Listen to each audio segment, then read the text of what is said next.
Hello, dear listeners. I hope wherever you are listening from, and from the stats, it's all over this beautiful, slightly blue globe of ours. I hope you're well. Welcome to the Media Beat with Maureen and Claire. And as always, we're going to start with a deep dive now. Regular listeners will know that Claire and Maureen talk about the box office quite a lot, and whether people still go to the cinema, and if they do, why, and why those numbers fluctuate. What was the effect of COVID? What's the effect of people having massive TVs and surround sound so they can get that full cinema effect at home, including children throwing popcorn at the back of their heads. But all that now is going to be put into one big, lovely deep dive where all that is analysed. So actually, that should be fascinating. Well, like all deep dives, of course, on the Media Beat. So I will invite Maureen Kerr. Could you start us off, please, on the subject of, and this sounds like just a minute again, but no, take as long as you like, and you may repeat, and you may deviate, and you may pause. But the subject is box office numbers. Maureen. Oh, thank you, Oliver. Yeah, it's really funny. Sorry, I just had a visual of people throwing popcorn at the back of someone's head. That's not a pleasant experience. But anyway, sorry, let's get down to business. Right. So it's been an exciting spring at the box office with some surprise hits and big franchises making waves. Right. So let's start with some of the films. And we commented on some of these films last episode. But it's a real diverse mix, from superheroes to horror to video game adaptations. So let's kick off with Disney's Marvel Thunderbolts, which just stormed into the cinemas at number one film. Thunderbolts. Thunderbolts. Asterisk. Thank you, Claire. Thank you, Claire. That asterisk is so important. That's so important. So we must get that in. I haven't seen it yet, so I'm not quite sure what it really means, but it does mean something. But anyway, it has stormed into the cinemas. There we go. Oh, I wish we had a video. We must do this on YouTube. We must get the visuals now. So anyway, it's toppled the previous leader, Sinners. And we'll talk about that in a minute. But this ensemble of misfits, anti-heroes, has grossed something like 32 million on the opening day, and rounding off for the entire opening weekend at the tune of 165 million worldwide. Now that is a global debut, which is impressive. But if it's just slightly lower than the earlier February sort of mark with Captain America: Brave New World. But you know what? It signals something quite important here, and that is audience are still hungry for Marvel. But I must really sort of weave in here a big caveat. Yes, they are hungry, but they're hungry for Marvel films when they are done right. And what do I mean by that? Well, richer acting, nuanced performances, emotionally grounded characters instead of just CGI things that go boom. And really, from an international angle, China loved it. So Thunderbolts, asterisk, gave cinema a solid early May boost. But perhaps the biggest surprise is Warner Brothers' Sinners, the 1930s set vampire thriller directed by Ryan Coogler that Claire and I spoke about the last episode, starring basketball aficionado Michael Jordan. It sank its teeth into $46 million debut over the Easter weekend, and it makes it the biggest opening for an original, non-sequel, non-IP film since Jordan Peele's Nope in 2022. I love that film. So that's a remarkable feat for an original story. Sinners is basically enjoying its heyday through a spectacular word of mouth exchange. I mean, everyone's just talking about it, and everyone went to the cinema to see it. It's also earned a coveted A cinema score.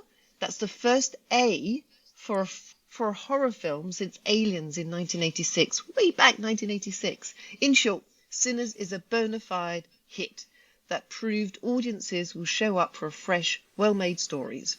After 2 weekends, it's hardly dropped, maybe about 5% dip. So it really is a sign of strong legs at the box office. And we stayed with Warner Brothers, and we spoke about Minecraft, which is drawing families and gamers alike. Globally, it's a juggernaut. It's nearing $1 billion mark worldwide. That is a fantastic milestone. And you know why it's closing in on that number? thanks to overseas turnout. People are going to the cinema to see this live action CGI adventure.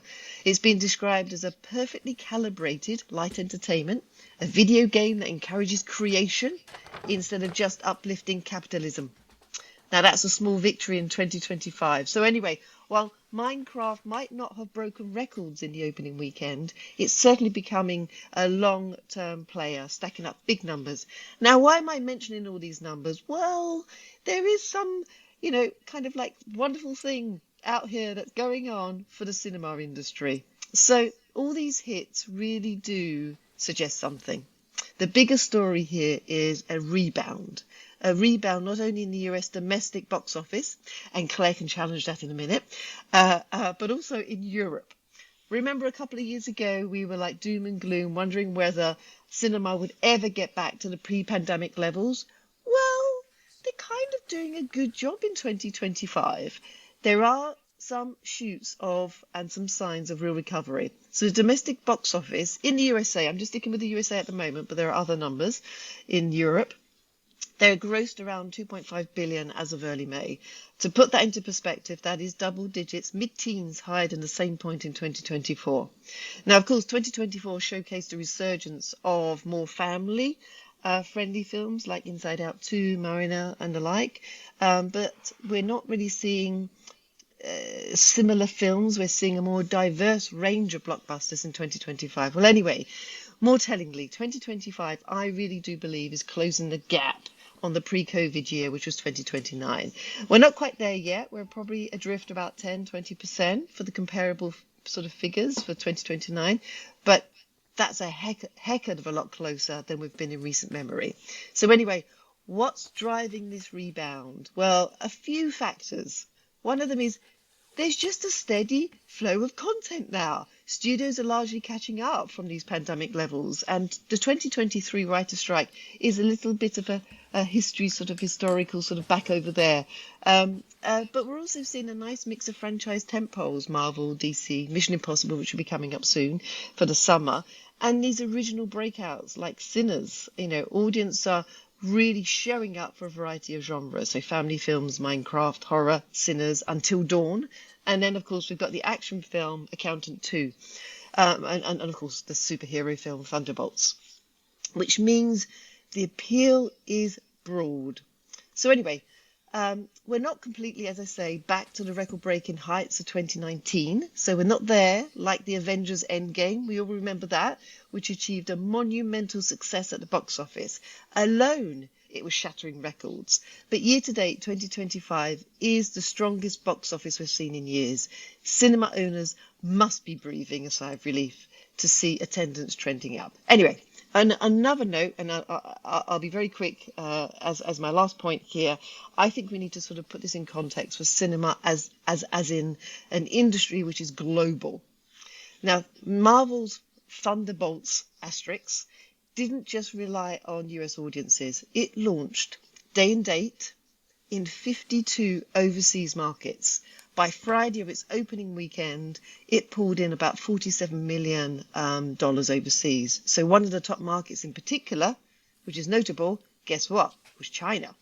So in recent years, we know that Hollywood films, including Marvel films, have not been granted a Chinese release due to a mix of either pandemic, era closures, or even sort of censorship and political shenanigans. But anyway, Thunderbolts asterisk did secure the China release, and it's got over 165 million worldwide in its first weekend.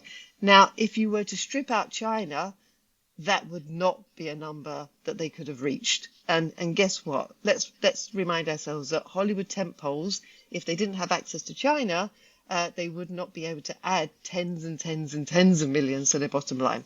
Anyway, the international picture is not rosy whatsoever, and Claire is going to sort of help us through some of these other aspects, but the geopolitical headwinds are affecting US film exports. And interestingly, Trump has come out more recently with this prospect, not policy yet, of sticking 100% tariff on films which are not made in the US. Now that's going to be a bit of an issue because guess what? US studios, the cinema industry really does benefit from an international global market. Look at Minecraft. Minecraft got 900 million, almost a billion worldwide. So I think we're all going to be keeping our eye on the geopolitical environment. But what we have sitting behind us is a very strong spring. There are, though, also some really nice heavy hitters that are going to come along. Final Destination, Mission Impossible, Lilo and Stitch. And personally, I cannot wait for Everything's Going to Be Great with Alice and Janie and Bryan Cranston. I can't wait for that film, and I think it's going to be released in June. But anyway, to wrap up on this whistle tour of cinema stats, I think that we have to sort of give credit to the global international market that is cinema. And I think in this topsy-turvy world that we all sit in, I hope that, one, tariffs don't kick in and there aren't any other shenanigans. And then we'll probably see a healthier than it's been in any other years, a healthier cinema. So topsy-turvy world, after all, it's looking quite rosy. So anyway, that's my little take on the cinema numbers. A little bit longer than I thought, but nonetheless, Thunderbolts Asterix is the film to watch. Wow, Thunderbolts! I've actually gone and seen Sinners over the last weekend. It is actually, I think that is the film to watch, to be honest, rather than Thunderbolts. But so I'm slightly less positive than you. I think yes, it was a decent first quarter. I think it's a bit dangerous to compare to 2019 and not adjust for inflation, given the inflation over the last few years. And so I think if you adjust for inflation, we're actually quite far behind. We've had major cinema chains, especially in the US, reporting relatively negative results. Cineplex reported a softer Q1. AMC missed their revenue forecast. Interestingly, Cineplex reported that concession revenue per patron hit a record high of $9, which again, I think is mostly due to inflation because popcorn is really expensive these days. So I think it's definitely probably been better than expected because there wasn't any major or expected major hit. As you said, Minecraft dominated. I've also, because I knew you were going to talk about China, I've done a little bit of digging into the Chinese box office and what actually is going on there, and also the split in revenues between some of these movies. And I think it's really interesting. So actually, in the first sort of in 2025 so far, the biggest global hit by far in terms of worldwide gross revenues is an animated Chinese movie called Neija 2, because it's number 2 of a series, I'm assuming. That grossed 1.97 billion, so almost $2 billion, but 99% of that was in China. So it just didn't travel. It was all in China. The second movie down from that is Minecraft, and that was at 900. It's closing into 900 million, of which actually very little was in China. Surprisingly, 45% was the US, and that's the sort of standard breakup that you would look at for normal. When I say normal, where for US originated cinema tends to be about 40 to 50% US, and then the rest international. And that's true for Minecraft, it's true for Captain America, it's true for Snow White. It's not true for Sinners, actually, which did better in the US than it did internationally. It might be because it's not out everywhere, but at the moment it's at 77% US. Thunderbolts, Asterix, equally 51% US, 49% international. So a really interesting mix. Interestingly, in the global top 10 of the first half or first third of 2025, Bridget Jones, our own very Bridget Jones' Mad About the Boy, which did a very decent $135 million in gross, none of it in the US, or very little in the US. It really was a UK and European, essentially, success, because it also didn't do very well in China, not entirely surprisingly. So it's an interesting, you can still have hits or decent-sized movies that don't do well in the US, although it's obviously more and more difficult. So you look at the top 10 top 10 movies in the Chinese box office in 2025, it's all Chinese movie. except Mufasa the Lion King and Sonic the Hedgehog, which you could argue is a Japanese IP. So yes, of course, China, because it's so big. Of course, China is an important market, but actually in China, those movies, and that's probably why China is not that fussed about letting some of them go through. They don't. They're quite small compared to their local production. But yes, Neja 2 is a phenomenon, and it's actually the highest grossing film in Chinese box office history, so it's not always that big. But China is an important market, but it's also still, to this point, a very, very insular market. And I agree with you that it was a good, solid beginning to the year, but I'm slightly less optimistic than you in terms of numbers. I do think I think Mission Impossible will do very well. I think it was a great and happy surprise to everyone that Thunderbolts Asterix did so well, because Captain America, although it did okay in the end, was the new Captain America, was perhaps less of a hit than people expected. So as you say, there's still huge life in those big franchises. And Sinners is flying the flag for independent movies. So there's a little bit of everything in this box office, which is always nice. But I wouldn't say that it's quite as healthy as that, and there's still room to grow. Yeah. Well, I'm still And also, I want to exactly. I'm still remaining positive. Yeah. It's as soon as but if you look at Thunderbolts Asterix, just a small presence in China, just the fact it's released in China, it all falls to the bottom line, tens and tens of millions, which is needed. It's needed, a huge market. Exactly, and given the US woes, more broadly speaking, and the consolidation that's happening in the US, I mean, I think I guess the bottom line here is very much, they need the international markets for sure. The US absolutely 100%. Yeah. I just wanted to give a shout out to everybody who answered our poll last week on LinkedIn, where we asked what was the total gross of Ryan Coogler's movies pre-Sinners, and congratulations to the 67% who guessed correctly, or maybe listened to the podcast, because we did mention it in the podcast, that it was $2.4 billion, and we will try to do these little polls once in a while, because they're quite fun. They're fun for us.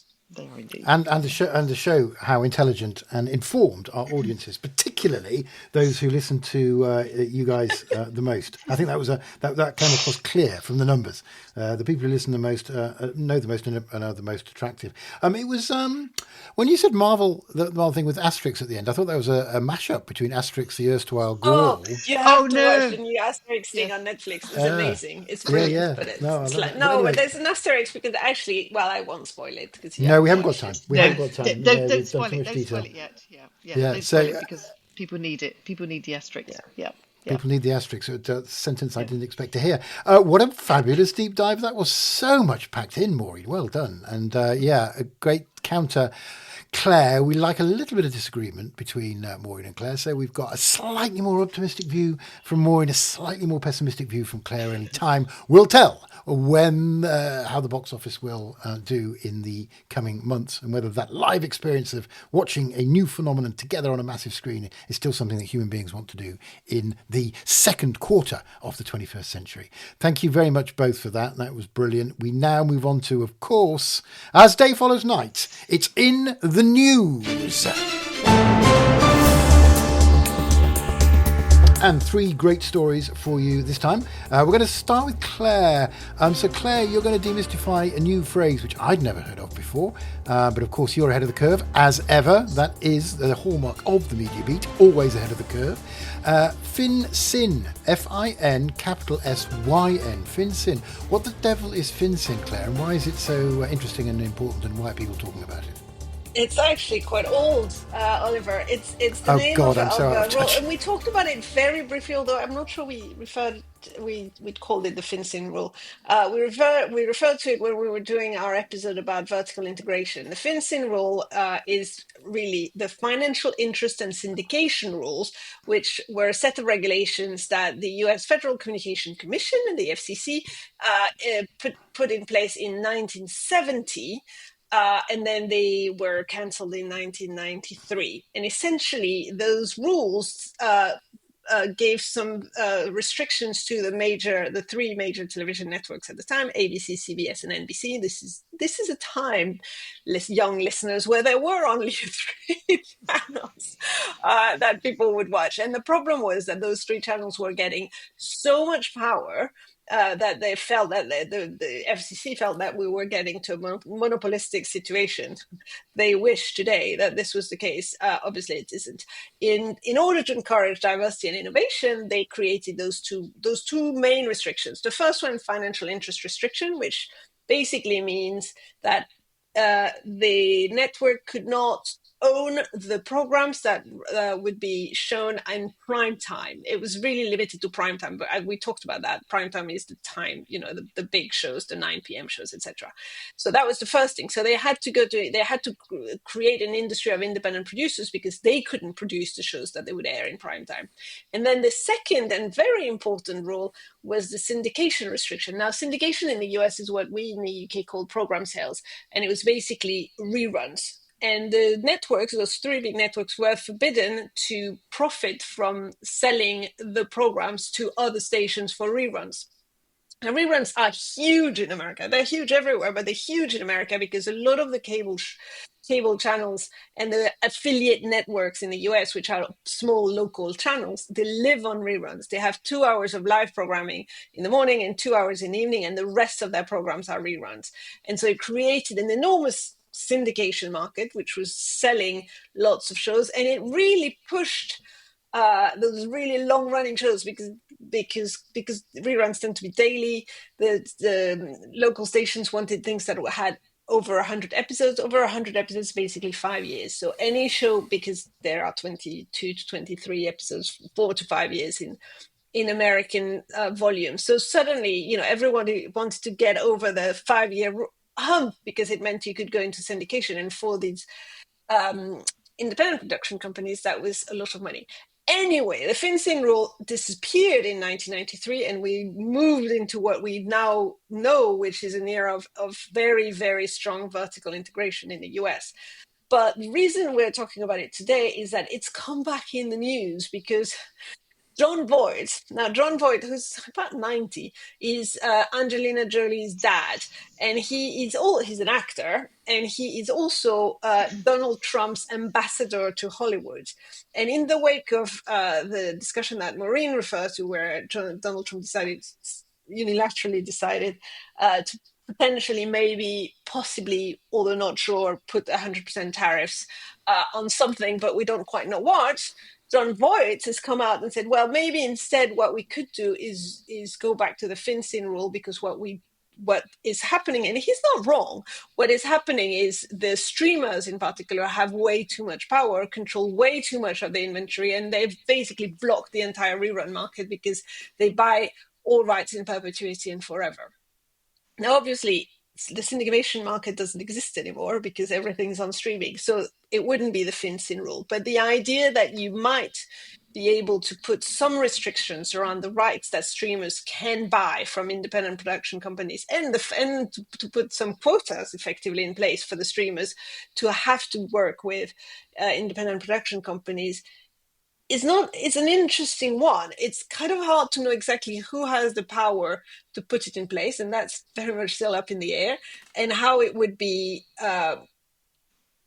framed, and whether it would apply only to episodic television, or what we call television, or film content as well, because that differentiation has been blurred a lot over the last few years. So there's very little specificities around it, but the concept of slightly more regulation around rights in the streaming world has been mooted, and I think that's interesting. So what did you think, Maureen? Well, I think you've captured it quite nicely there, but we're not dissimilar. We're familiar with this because, of course, the UK has its own sort of terms of trade, so for us that is very much about sort of protecting an independent production market and ensuring that there isn't that overzealous commissioner, broadcaster that acquires these rights and the creator is unfairly treated. So we're kind of familiar with this, and those terms of trade in the UK still hold, even though there are those streaming negotiations that are, let's say, weighted heavily in favour of streamers versus the independent production sector and independent producers. So I think it's an interesting one. I think it definitely, with John Voight coming out with the Finsyn to counter or at least keep people from panicking about the imposition of 100% tariffs on foreign films, which clearly will have a retaliatory impact. And I don't think it's good for international film and TV market because there's so much sort of close collaboration that I think it's certainly dampened or tempered, I should say, the whole discussion around this around the tariffs. So it's interesting, and I do believe that Hollywood is seeing its woes, as we just described in terms of cinema, and a considerable number of TV programs now and some films as well. I think 2/3 of them are probably being made outside of the US. So, and clearly the UK is benefiting from that, along with other European centres. So it's going to be an interesting one to monitor for sure. The joint Voight policy this will become. So maybe not Finsyn. I lost my. Yeah, He's not 90. Oh, wait. He's not 90. He's 86. He's 86. If I. Yeah, I looked that up. I'm sorry. I'm really sorry. 86. I just looked that up as well, but even that is pretty get old. I didn't realise complaints. he was that old. Yeah. Yeah, he probably calls the president Young Donald. Angelina's only 49, and Angelina's not even 50. Anyway, yes, no, we weren't Googling whilst you were talking there, Claire. Just to be absolutely clear I there. sure hope not. Absolutely not, because you've done what you've always done, and that is start off saying, I'm going to talk about a piece of financial legislation, and you managed to make it fascinating as well. One of your many talents. Thank you, Claire. That was great, and thanks for the comment, Maureen. Yes, I didn't know what Finsyn was, and I'm glad it wasn't to do with sin. It was to do with syndication. Maureen, whilst you're there, I see that you've picked up another story about AI and privacy, and this time it's Meta / Ray-Ban in the note. Not Ray-Ban the spectacle people, I don't suppose. Yes, Ray-Ban the spectacle. Is it really? It is. How It interesting. is. Please explain. Do explain. It is indeed. Oh, and It put is your indeed. sunglasses on for that, Maureen. Yeah, I will. There we go. But they're not Ray-Ban. They're Oliver's people. Did you know that there's a brand named after you, Oliver? Really? Yeah. Ah. Oliver's people. Gosh, good. Anyway, I suppose I am a bit of a fashion icon. You are indeed. So of course, off the back of really excellent results that Meta has put out, there are a couple of things that Claire and I have been discussing, and we don't want to bore everybody with the fact that Meta's doing extraordinarily well in terms of lots and lots of numbers, lots and lots of profits, but it's what they're reinvesting it in, and what they're reinvesting it in, and of course we've seen the big announcement with Ray-Ban, the Ray-Ban smart glasses.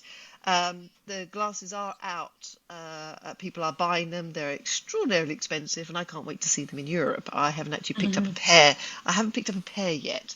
But suffice to say, there are other ripple effects in the industry other than the shape and the colour of these Ray-Ban smart glasses, and that is, it is basically causing some issues around privacy. So what's happening is we think that the speakers and the microphone that sits within the glasses are probably going to pick up things they ought not to pick up, and that data is going to be, according to Meta, stored on its mega servers and used to retrain or to train AI. So there's a lot of private conversations, a lot of information, data, audio data that one may not want to be kept. Now, individuals that purchase these Ray-Ban glasses will have to physically go in and manually delete all of the data records, which is going to be a nightmare and possibly something that people will not do.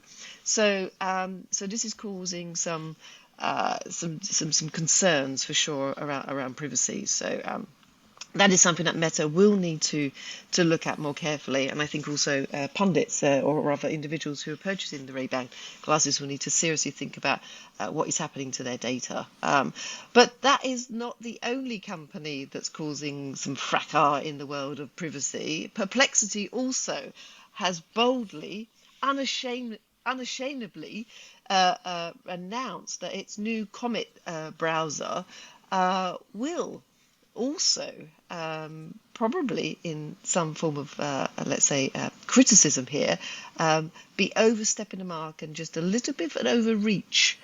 So what's happening with Perplexity is they have they will be launching their new browser outside of their app, and they'll be collecting a lot of browsing information to and justified by the fact that this is all going to be data that helps to hyper personalize information and advertising. The CEO has come out and said this is necessary in order to have a fully formed, hyper-personalized data set that will help advertisers. But the problem here is it's looking like a massive overreach. There are definitely warning signs of some sort of surveillance-style data collection, potential misuse, and unauthorized content scraping. So, we've come across this before. Back in the days of cookies, both Google and Meta use our data, trades our data for convenience and personalization.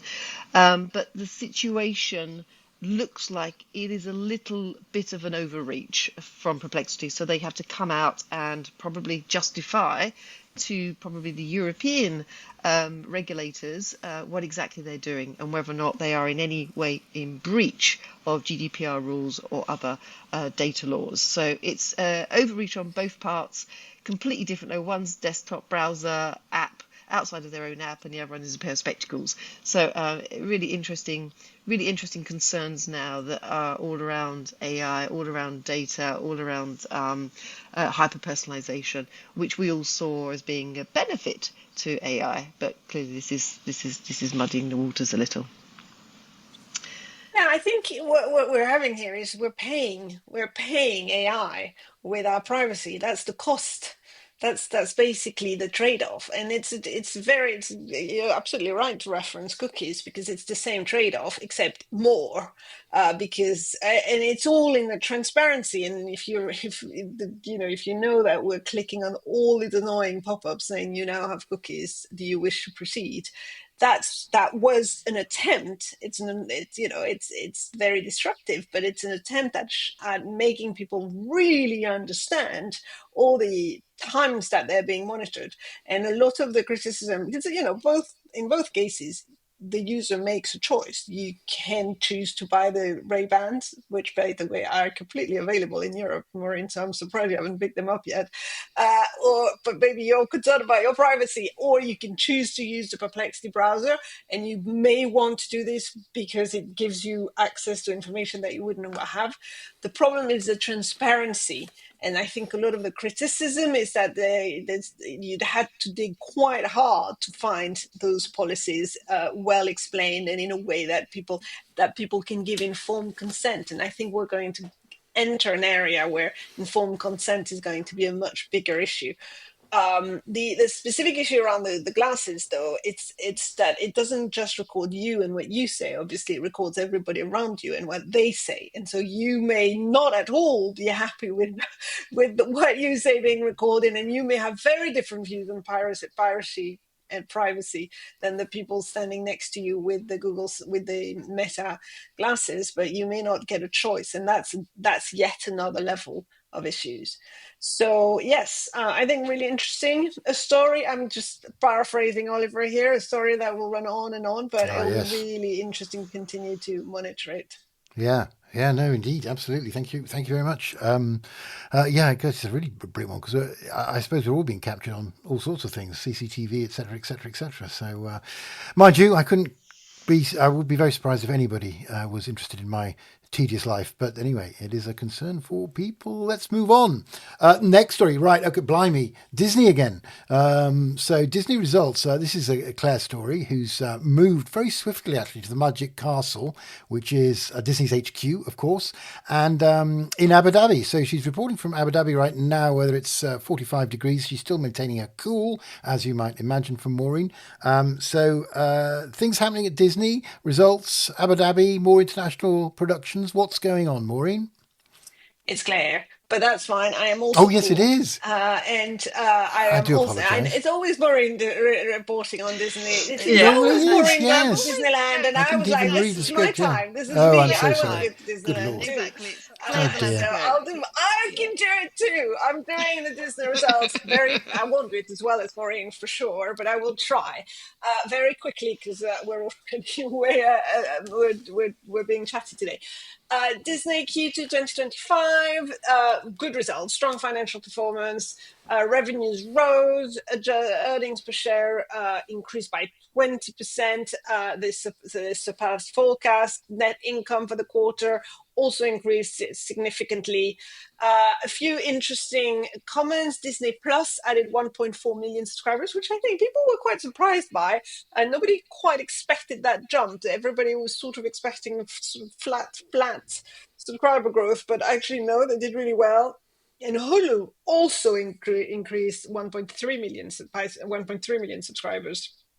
And generally, the direct-to-consumer streaming segment seems to be doing quite well. This is the fourth consecutive quarter where they've turned a profit. I mean, I have said it before and I will say it again, we'd have to dig into the accounting practices of Disney to see exactly how that profit is calculated, and I'm not close enough to it to be able to judge, but still, the parks are doing well. And this was the big news, the big Abu Dhabi news. The 7th global resort will open in Abu Dhabi. It's the first big venture in the Middle East. They're very happy about it. It's obviously a big market with lots of money. Very hot, as you say. So it'll be interesting to see how they manage that. But I'm sure they have parks in other hot places. So I'm sure it's fine. And yes, I think generally it was very interesting. The one comment that people noted, because obviously the earnings call was the day after, and I know day after the potential mooting of a 100% tariff on foreign films, Bob Iger did not refer to that possibility at all, but he did say, and that was clearly in the script and had been in the script from before that Disney was very much actively investing in non-US productions and wanted to continue to produce content outside the US, and that was one of their key priorities, which will satisfy analysts because it's much cheaper to produce stuff outside the US, obviously, but may not satisfy Trump. So that's those were the highlights of the results, but a good quarter for Disney. Maureen, I don't know if you picked up anything that I've missed. Nothing whatsoever, apart from just one stat. Yay! I can do it again. It was superb. Nothing to be added. A perfect 10. Exactly, that was perfect. I just will add one other thing because it's really interesting. That the cost of production outside of the US is 3 to 5 times cheaper than the US, which I find staggering number. Yeah, but yeah, super. The US super has just become insanely expensive to produce. That's the real problem. I mean, anyway, let's move on. Oh, well, yes, absolutely. Just rest on your laurels. That was a perfect 10. You're the perfect 10 there for Claire with regards analysis of Disney results, announcing herself on the scene as the Nadia Comaneci of financial analysis. No, that's clearly Maureen, but maybe I can be the... You can be the Beth Twiddle. We can the Beth Twiddle. Yeah. Absolutely happy to hand the baton over. Well done. That was great. So there we are, Disney. We love Disney. Disney, massive friend of the show in terms of the material it gives us. And with that, I announce the end of In the News. And in an interesting twist, I have now equipped myself with some pieces which will only be seen on video, which we don't do, for the Podmoji round. So I now have an official yellow card for when people are going on quite a long time, and then of course a red card for when people have just gone on too long and I have to eliminate them from that particular round. And for the same price I also got a green card and a blue card. I'm not quite sure what I'm going to use these for. What's the blue card for? Well, I don't know. The green card is obviously, this is absolutely fantastic. Please God, I could listen to this forever, so I'm going to be wearing this one out. I don't know what the blue card is. There was talk of putting a blue card into football, I think, one below yellow card, just to make it a little bit more complicated. But thankfully that's been put to bed. Anyway, we are now in Podmojis. I have my cards. Beware. I can see the fear on the faces of both Maureen and oh my gosh. Claire, that finally now his mechanism to implement some rigor and discipline onto this game. Hopefully it won't be needed. So just the threat is normally enough. Yeah. A little bit like, a Tudor king might make a sacrifice of one of his wives. Podmojis, right, yes, we start with, we've talked about this quite a lot. Live events. So Live Nation and Superstruct appear to have announced some results. So, Maureen, what's the very summarised deal and your Podmoji for that? Yep, summarise. Live entertainment in 2025 is booming, even as the industry faces short-term financial ups and downs. So we just saw Live Nation's results. They were about 10%, 11% down on revenue, but operating income is great. They're launching at least 20 new venues. A bit like cinema, we've been monitoring this sector because we thought that maybe they were kind of off track and people weren't actually going back to festivals, but they're going back to festivals. And what's really interesting is immersive entertainment is also exploding. So all the AI, mixed reality, even ABBA Voyage is still performing. You've got Las Vegas Sphere as well. And of course, don't forget Lady Gaga's most recent concert, which was held in Copacabana Beach in Brazil. Wow, an event that drew record-breaking crowd of approximately 2.5 million attendees. So staggering industry, really interesting. Creamfields is another one. Apex is another two. Superstruct is doing extraordinarily well. And Superstruct has stolen Channel 4's CEO, Alex Mahan. So my Podmoji is, before I get told off, a pair of sunglasses so I can go out in the field and enjoy the music under the sun. Not at all convoluted. 1.75 points for that. Well that done. was excellent. Wow, I would was give just you a faster. green card if I had one, but I don't. I have a brilliant Podmoji for this one. I have prepared it. Look, I'm rocking it out. Oh, wow. Good Lord, you're still funky. It's good to see. I'm still funky. I'm very funky. Also, my son is going to see Bruce Springsteen in concert. Unfortunately, I'm not going with him, so I'm very excited for him. But yeah, I also was impressed and shocked, but also pleased for her, to be honest, that Alex Mahon was going to Superstruct. I think it's a great move for them. It will be really interesting for her. It's a hugely growing industry, which I think will make a change from the last 20 years of her life. And she'll have fun with that. But yes, it's people want experiences. I think it's the growth of experiences. It goes back to the theme parks and Disney and all of this stuff. And I think it's very good news. We need to be in the real life again. I did. I had a Podmoji. Oh, right, okay. Actually, they were like the rock fingers. You can't see them, but I have. Oh, yes, that's finger right. number 2 and 5 on each hand. And as you might expect from Claire, beautifully coiffed cuticles as well. Very bright. Oh, so I've worked it out now. So green is, golly, that was really excellent. Well done. And then blue is, where is the Podmoji? So that's what that. Okay, all right. So but I started with the Podmoji. You started. Okay, I think that's allowed. I'm going to give you a red card, Oliver. Fair enough. Yes, and some lines to do. No, fair enough. This is good. I can't wait. A new search interface for Netflix, Claire. Yeah, there's actually the new search interface we don't have yet because it's only in beta and it's only on iOS, and I haven't tried it. Although I'm excited that it will. Hopefully, because it's a collaboration with OpenAI, we briefly mentioned it last time, that it will allow us to do things like, I'm really tired, my brain is tired, can you give me 30 minutes of something really funny in French? And then something will come up. But it does, it has completely refreshed its interface, not the search one, the general one. And it's gotten rid of the bar on the left-hand side. You can see it both on your browser, and you can also see it on your TV if you've got Netflix on your TV. It's got a new navigation at the top, which doesn't move. It's got a really new, fantastic, for me, great function where you can filter your search results by original language. So if I only want to look for French language shows, for instance, which I sometimes do, it was really difficult to do that beforehand, and now it's very, very easy. So it's actually catered more to international audiences, which I think is lovely. And it's the first big refresh of the interface for many, many years. So it'll be interesting to see. But no, unfortunately, we can't do the AI search yet. That's going to come over the next few weeks. But I like it. Sorry, Podmoji, I like it. I'm going to go thumbs up. Okay, good use of fingers today. Do you say we should have it? I'm having a look on iOS now. It looks a little bit different. It looks quite good actually. Should I have it on my phone, or am I imagining it that it's No, no, changed? you should have it done. I think they're all on all Yeah, I major thought platforms. so. They're slowly rolling it out, but I've seen it on my TV. I think it definitely on the browser. No, it does look good. What do you think, Maureen? I love it. I love it. So personalization meets AI.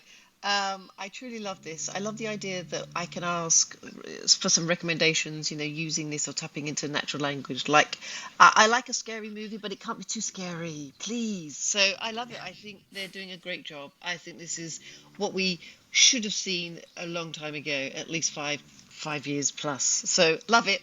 Thumbs up as well. That's four thumbs in total. 20, 21 points each. Lovely. That's so we've had four fingers and four thumbs in total. I'll be keeping an eye on the number of digits being used as we move on. This one says Maureen, super quick in the notes. Let's see. Maureen, Paramount update. All right, yes, yes. So this power merger is now actually facing maybe some political headwinds. So as we know, we've been watching Paramount Global is being sold to Skydance Media. Now, it has had the necessary approvals, except it needs the Federal Competition Committee, so the FCC's approval. And guess what? That has not been granted yet. It's got a 90-day extension. And one wonders just about this timing. So we all know that Donald Trump has been really upset with CBS's coverage of the past Trump-Harris. So Kamala Harris's debate and the controversial 60 Minutes segment where Trump felt as though Kamala was being sort of treated far more nicely than he was, even though he's won the election. Anyway, it just seems to be that the timing is really interesting. Why now ask for this extension, 90-day extension? So I think the deal's going to go through, but I think there are going to be some changes at CBS, and possibly, as we already know, that the CBS producer has left. He's disgraced by the fact he has to bend to political pressures. So anyway, the Podmoji for the Paramount is darker pair of Another pair. glasses. I see. Very clever. Because it's darker. Yeah, ingenious. I see. So it looks like a spider now when they're half on and half off. Like you've got these googly It is eyes. Kafka's Metamorphoses. That's what it is. I'm actually turning into an ant. Right. Paramount will be done. It will be done. Yeah. Okay. On Earth as it is heaven. So yes, that was super quick, sort of, not really. But it was very interesting. Claire, you have Okay, I'm thoughts. sticking with the fingers. I'm going to go. Another set. But they're doing Yeah, different things. Okay. yeah. Obviously, they're doing different things. I'm not repeating Podmojis. They're crossed. They're crossed. I'm crossing my fingers. I mean, come on, that saga. How long have we been talking about Paramount? Uh, I know people that work at Paramount, and they just, it's so hard. It's been such a slog the last 2 years, not knowing what was going on, and now another 90 days extension with more potential uncertainty. Like Maureen, I still think it will happen, but it could not happen. And if it doesn't happen by the next 90 days or 6 months, then there's a huge breakup clause for Paramount. So it's not great news. So at this stage, to be honest, I really do hope it happens, just because on the other hand, slight tidbit, Paramount Plus is doing gangbusters. Weirdly, their streaming platform is actually doing incredibly well. So some of the things that they're doing are working, but the whole uncertainty around management and their three CEOs were still over there. That can't be good for staff morale. Okay. And right, finally, and a friend of the show, an artist who I think it's fair to say all three of us are big fans of, Phoebe Waller-Bridge. So obviously everybody knows that she was given $1 squillion to write something amazing over a 5-year period, I think it was. You'll tell me no doubt. And she's come up with something, and it revolves around one of our favourite soft-bodied, 8-limbed friends from the ocean. Explain a little bit more, Claire. Yes, in 2019, Phoebe Waller-Bridge, who we love, the creator of Fleabag and many other brilliant shows, but mostly Fleabag actually, signed a $20 million a year deal, $20 million a year deal with Amazon to develop shows sort of platform, and nothing's really happened since then. There've been sort of bubblings of some things that might happen. She started working on the Mr. and Mr. Smith series, but then she didn't end up working on it. And now she's releasing a 2-part documentary on octopi.